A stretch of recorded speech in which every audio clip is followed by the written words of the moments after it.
Président, donc vous nous demandez de participer à la création de cette société d'économie mixte, mais est-ce une stratégie réfléchie et pertinente pour notre collectivité?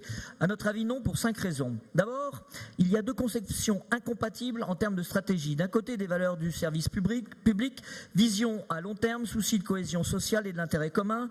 De l'autre, les valeurs du marché, vision à court terme et priorité donnée aux actionnaires. Car nous savons que les actionnaires privés refusent systématiquement d'assumer les conséquences d'aléas financiers éventuels et font donc courir dans ce type de structure un risque pour les finances de notre collectivité.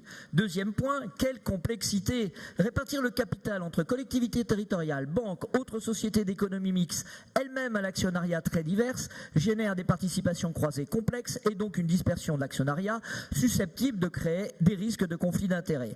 Troisièmement, l'intérêt des usagers n'est pas garanti pour nous, car le cumul d'activités permet souvent à une activité de couvrir les pertes d'une autre activité au détriment des usagers.